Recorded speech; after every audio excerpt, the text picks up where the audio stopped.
Diputada Cielubio Obreque, gracias por atendernos. Vanessa Millar y Santiago Montórfano la saludan. Hola Santiago, Vanessa, ahí al equipo y a la audiencia, ¿cómo les va? Muy Muy bien. bien, acá, bueno, es como que ya es difícil encontrarle un nombre a la prórroga de la prórroga de la prórroga, ¿no? No, es tremendo Santiago. Lo hemos hablado varias veces, Sí. pero realmente es preocupante la situación. ¿Por qué? ¿Qué pasa? Lo que me decían es que no hay empresas que quieran invertir en las represas. ¿Puede ser que haya algo de eso? Sí, a mí me pasa algo que creo que lo hemos conversado en alguna oportunidad, pero me Sí, parece importante volver a remarcar por porque favor, sí. se habla de las hidroeléctricas como si fueran solamente una cuestión de generación de energía hidroeléctrica, de generación de energía en particular, Claro, una cuestión pero la realidad económica, sí. económica, una cuestión de comercio, de mercado. Y las represas, el Comahue, nacieron como obras multipropósito. Eran para controlar las crecidas, garantizar el riego que sostiene el Alto Valle, Sí. asegurar el agua para el consumo humano y también industrial, porque están en una zona que también tiene esa condición. Y por supuesto que producir energía es parte de eso, pero en realidad es una de las cuestiones que tienen estos complejos multipropósito. La realidad es que ellos, digo, Nación, cuando hablo de ellos hablo de Nación, ¿no? Sí, sí. Tienen ahí una cuestión puntual con la producción o generación de energía, porque claramente es parte de un mercado en el que a ellos les beneficia, y Ujú. para nosotros no es una cuestión de mercado, es una cuestión de estrategia energética, de seguridad de personas. Bueno, nosotros tenemos un concepto distinto cuando hablamos de las hidroeléctricas, y partiendo de esa base nos pasa esta situación, ¿no? Esta irresponsabilidad, en este caso, ayer nos enterábamos de una nueva prórroga, una nueva resolución nacional que pateaba otra vez la pelota para adelante, porque la proponían o la titulaban como la última prórroga. Bueno, Ujú. nosotros tuvimos 6 prórrogas anteriores que también eran tituladas como, bueno, esta es la prórroga para que preparemos los papeles, para ver cómo se concesionan Claro. nuevamente. No sucedió y hoy estamos en esta situación, ¿no? La 7ª prórroga desde que vencieron allá por el 2023. ¿Y los gobernadores entraron en la mesa de las condiciones en las cuales se va a licitar o no quedamos afuera? Recordarás que desde la primer prórroga, Santiago, comenzamos desde la legislatura a emitir comunicaciones, declaraciones, pedidos de información, y todas esas tenían un trasfondo que era la exigencia de que las provincias, tanto Río Negro hacía lo propio en su propia Cámara, pero Sí. desde la legislatura neuquina lo planteábamos con mucha seriedad y con realmente mucha responsabilidad de exigirle al gobierno nacional que la provincia tenía que estar sentada en esa mesa de debate, en esa mesa de diálogo. Habían muchos factores que derramaba la cuestión de la concesión en Ujú. las que se tenían que tener en cuenta, y en ese contexto también aprobamos un canon de agua. Recordarás que se debatió la cuestión por el cobro de este canon en la generación de Sí. energía. Bueno, empezamos a hablar de herramientas que tenga la provincia a la hora de comunicarse. Ujú. Lo que terminó sucediendo fue una foto entre el secretario de Energía de la Nación y los 2 gobernadores, que por lo menos era esperanzadora, Claro. pero sí me parece que desde la provincia después se plantaron algunas banderas que eran fundamentales a mi criterio, como por ejemplo la situación de cobrar regalías en especie, de cobrar este canon de agua, de tener control sobre las normas de manejo de agua. Ujú. Bueno, había cuestiones que para mí eran fundamentales y la provincia fue fijando postura, y por supuesto desde mi rol como diputada nosotros hicimos lo propio desde la primer prórroga. Diputada, justamente hablando de esto, más allá de centrarse en la connotación económica, en el valor que se le ponga al agua, al canon de agua, en las regalías, ¿por qué es importante que las provincias se sienten en esa mesa con las empresas que a futuro podrían llegar a manejar las hidroeléctricas? ¿Cuáles son esos alcances que tal vez al común de la gente le pasan desapercibidos porque no entienden mucho de todo lo que representa una inversión así? Sí, Vanessa, para mí es clarísimo el ejemplo de Bahía Blanca. Tuvimos hace algún tiempito la noticia en nuestra provincia de que Bahía Blanca se inundaba. Bueno, la situación de las inundaciones y también en contraposición de las sequías es algo que nos afecta a todos, pero sobre todo a las poblaciones que están aguas abajo de estos complejos hidroeléctricos, con una connotación particular, que es que también Vaca Muerta está abajo del complejo Planicie Banderita Cerros Colorados, con lo cual ahí ya hay una cuestión de seguridad energética para todo el país, no solo para los neuquinos.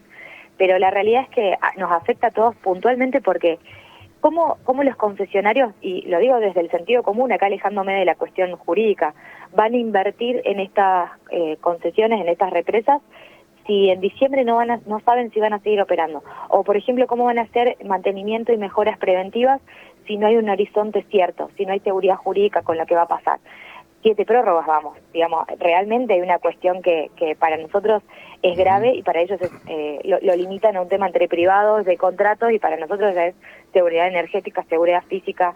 Bueno, creo que los neuquinos lo entendemos realmente cuando se habla de la cuestión hidroeléctrica, más allá de, yo no subestimo para nada la situación, porque realmente es una cuestión que nos atraviesa a todos, y puntualmente teniendo en cuenta que no solo, de nuevo, lo decía al principio, no es la generación de energía hidroeléctrica, sino que es el control de caudales.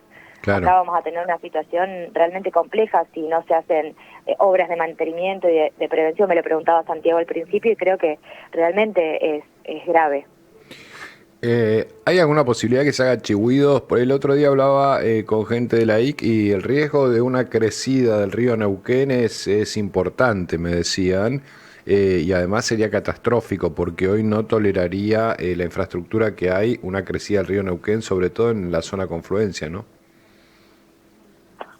Sí, Santiago, a mí hay una cuestión puntual que tiene que ver con la infraestructura, lo decías contribuidos, pero en general, ¿no? Sí. La cuestión de la infraestructura es clave. Cuanto menos se invierta en infraestructura, más riesgo tenemos, menos seguridad en el suministro, y por supuesto que es un golpe directo a cosas que derrama esta situación, como por ejemplo el empleo en estas represas y la economía local que también se ve afectada con esta situación. Sin duda me parece que después cómo se invierta la provincia en una estrategia energética con las hidroeléctricas es otra cuestión, pero sin duda que la infraestructura y las inversiones a la infraestructura son clave para evitar no solo catástrofes que son evidentes que pueden suceder, sino también porque hay un montón de otras cosas como la cuestión del empleo y demás. Bien. Claro. Diputada, la llevo a otro tema porque usted es diputada provincial, pero ayer el presidente Javier Milei en su cadena nacional cuestionó las últimas leyes que votaron en relación al financiamiento del hospital de niños, financiamiento para la discapacidad, sus pares, pero de nación, y lo que dijo es que iba a implementar una medida para penalizar a aquellos que votaran algún tipo de norma sin definir la forma de financiamiento. ¿Considera que esto es viable, que se puede establecer una medida así, que se puede llevar a la práctica? Mira, te cuento dos cosas. La primera, que tiene que ver con que en la legislatura el jueves, además de sacar una comunicación respecto a esta cuestión de las hidroeléctricas, que ya la veíamos venir, y lo hicimos un día antes de que salga la resolución, porque era evidente que se iba a volver a prorrogar, no solo eso, sino que también sacamos una declaración con la preocupación que tenemos ante el rechazo a este veto presidencial.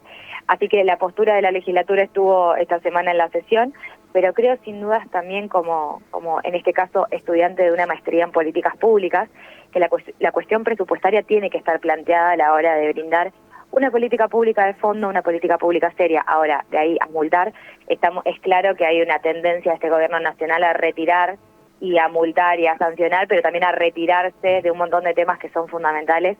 Creo que, bueno, se estudiará el tema, pero realmente creo que hay mucho título y poca acción real y poca acción concreta que termine transformando la vida de la gente, pero lo digo desde la realidad, ¿no? Desde lo concreto y el impacto real que tiene en la cotidianidad. Eso no le cambia la vida a nadie, y la realidad es que son títulos que después terminan siendo, mucho título y poca acción. No sé si respondo la pregunta, pero me parece que es un gobierno en retirada de cuestiones que son esenciales para en este caso la provincia, ¿no? Me parece que la cuestión federal no se respeta y es importante marcarlo y fijar postura en temas, por ejemplo, como los recursos naturales y la defensa de la educación y demás.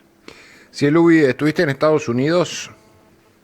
Así es, estuve en una comitiva provincial participando en una jornada de una semana con AmCham, que es la Cámara de Comercio entre Estados Unidos y Argentina, aprendiendo muchísimo sobre hidrocarburos, petróleo y gas, particularmente comparando el modelo de Texas con el modelo neuquino que tenemos, y realmente no tenemos nada que envidiar. Tenemos una formación geológica que nos ha regalado la naturaleza con realmente mucho potencial. Tenemos un 10% de todo lo que es Vaca Muerta desarrollado y realmente una potencialidad. Lo escuchábamos recién al ministro hablar y me parece que realmente hay una mirada con Vaca Muerta que ¿viste esa frase de somos el faro del país? Bueno, Sí. creo que realmente lo somos porque hay mucho potencial para explotar y nada, la naturaleza nos ha dado esa posibilidad. ¿Lo traducen vaca muerta en Estados Unidos? Se dice vaca muerta, por ejemplo, y es así sin traducción. Sí.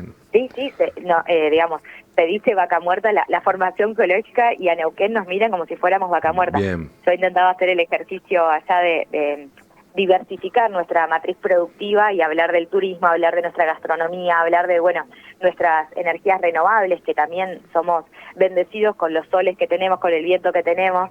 Me parecía que había que fijar postura para ampliar esto y diversificar esto, pero sin duda la potencialidad que tiene Vaca Muerta, nos reconocen así en el mundo, ¿no?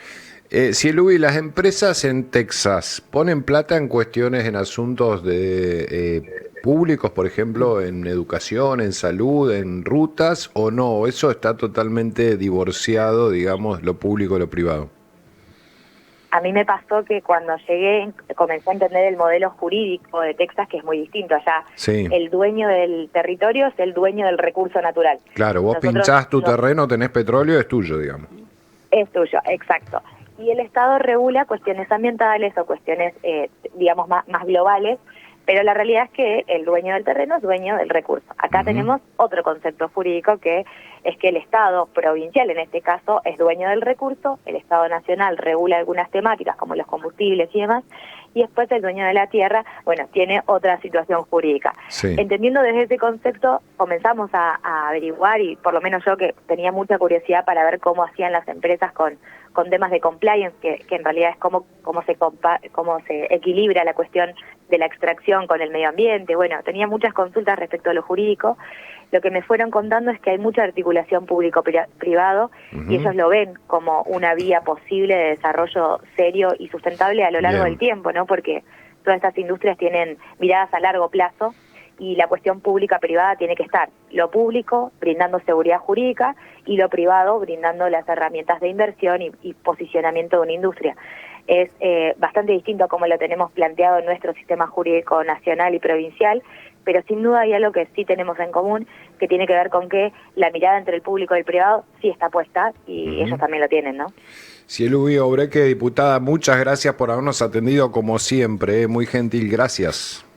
A ustedes, muchas gracias, buen fin de semana. Gracias. Igualmente.